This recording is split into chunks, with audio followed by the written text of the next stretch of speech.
How modern life hijacks sleep and rewires your appetite. Sleep and weight gain. Why modern life breaks appetite control. Sleep and weight gain are linked for a reason that has nothing to do with laziness and everything to do with biology. Sleep is not downtime. It is active regulation, a nightly recalibration of hunger signals, blood sugar control, stress chemistry, and the brain circuits that decide what looks irresistible. Modern life fights that system.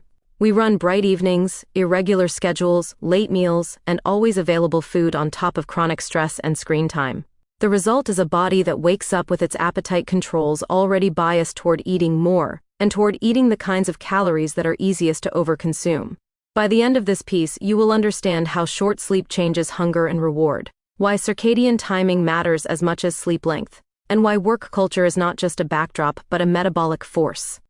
The story turns on whether modern schedules can be made compatible with the circadian biology that runs appetite. Key points. Sleep and weight gain move together, because sleep loss pushes appetite and food reward upward while self-control and energy drop. Short sleep reliably increases daily calorie intake in controlled studies, often without a matching rise in calories burnt. Appetite is not one knob.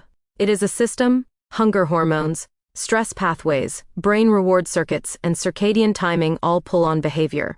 Circadian misalignment, sleeping and eating at the wrong internal time, can worsen glucose control even when calories are held constant.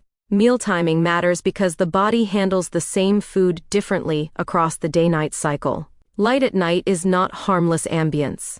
It can disrupt sleep and circadian signaling, and it may track with weight gain in large cohorts. Shift work and social jet lag are not niche problems. They are structural patterns that can translate into metabolic risk.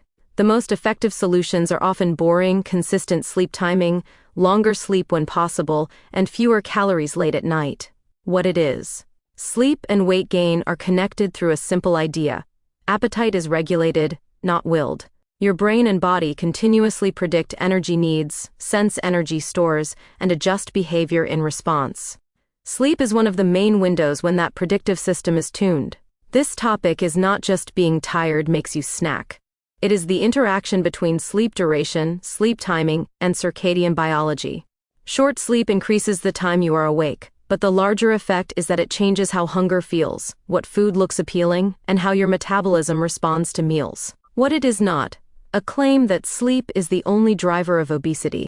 Food environment, stress, medication, genetics, and activity all matter. The point is narrower and more practical. Modern sleep disruption is a force that can tilt appetite control in the wrong direction, especially in a world engineered for overconsumption. How it works. Start with the job description of appetite control. The body wants stable fuel. The brain wants stable predictions. When both line up, hunger rises when you need energy and quiets when you do not. Sleep is one of the main alignment tools. When sleep is cut short, the first change is mechanical. More waking hours means more opportunities to eat. But opportunity is not the whole story. The more important change is motivational. The brain that is sleep-deprived tends to value quick reward more, especially from high-calorie foods. The same snack becomes brighter, louder, and harder to ignore. At the same time, sleep loss can shift hunger signaling.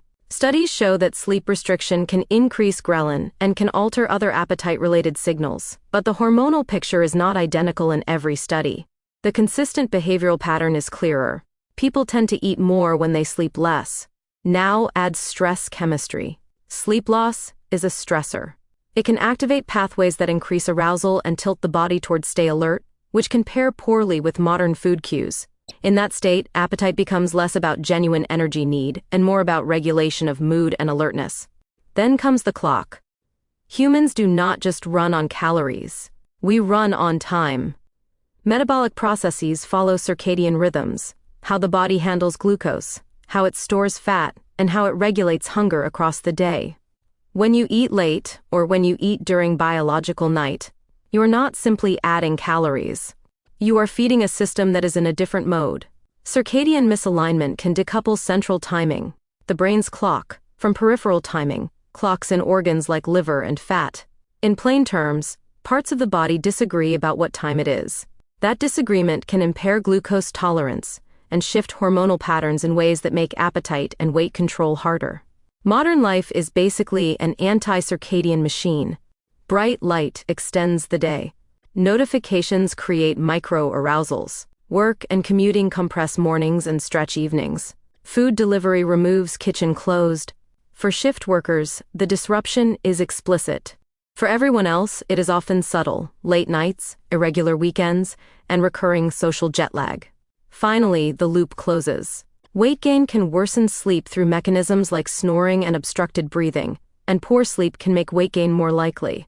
The system becomes self-reinforcing unless something interrupts it. Numbers that matter: 7 to 9 hours.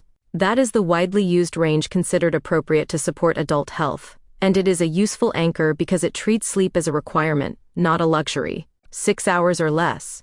This is the zone where expert consensus tends to classify sleep as generally insufficient for health in most adults, even though individuals vary. About 385 extra calories per day.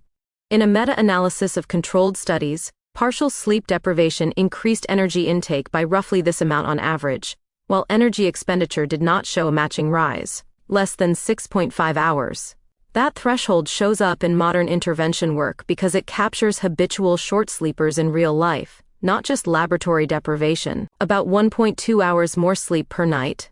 In a randomized trial that aimed to extend sleep in habitual short sleepers, the sleep extension group increased sleep by about this amount, about 270 fewer calories per day. In that same trial, sleep extension reduced daily energy intake by roughly this amount compared with controls, producing a negative energy balance without prescribing a diet. An odds ratio around 1.23.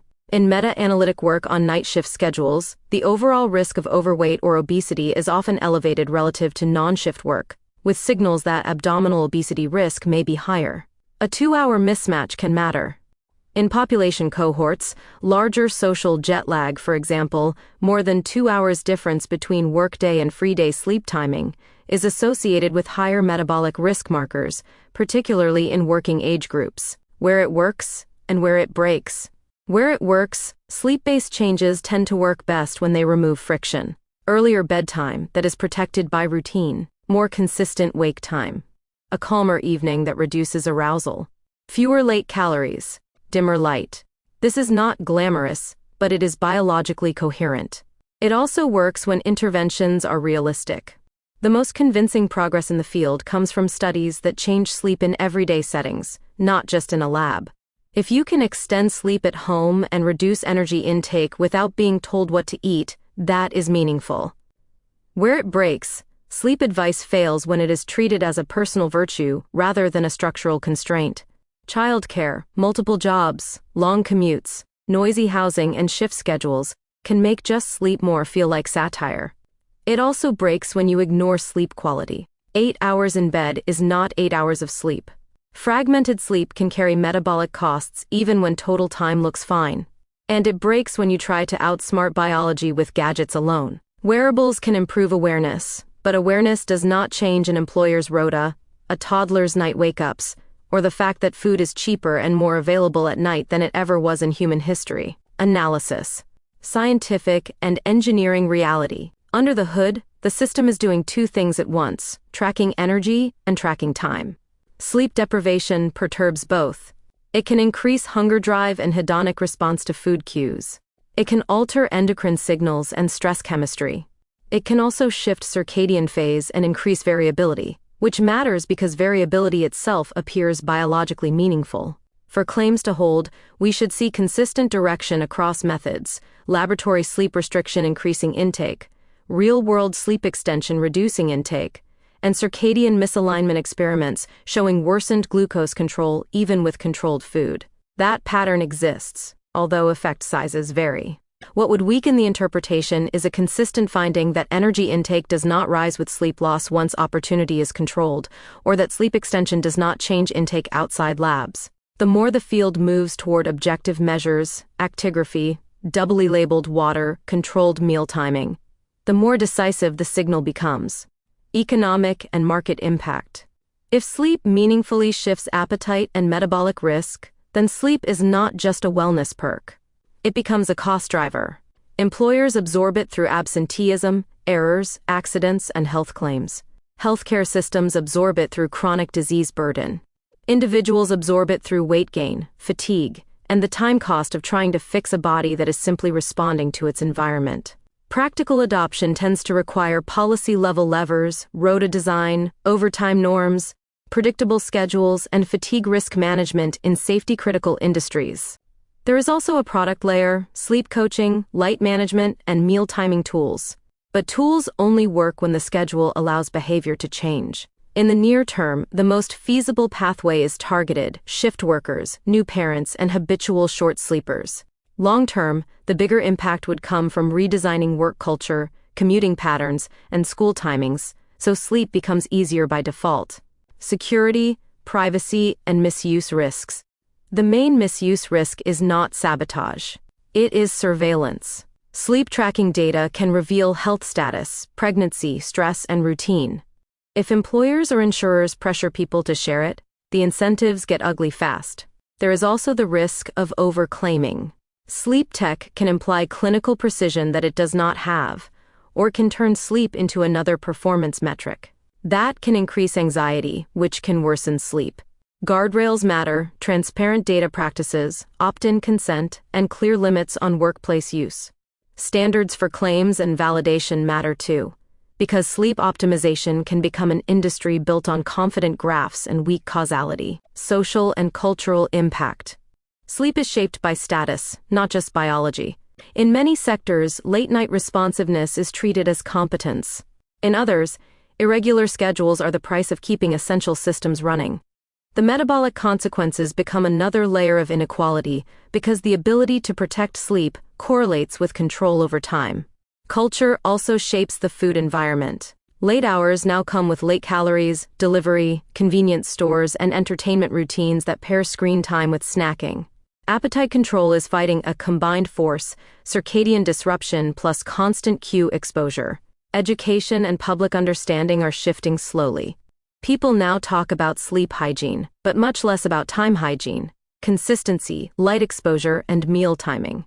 The deeper lesson is that metabolic health is not only about what you eat, but also about when your biology thinks the day begins and ends. What most coverage misses.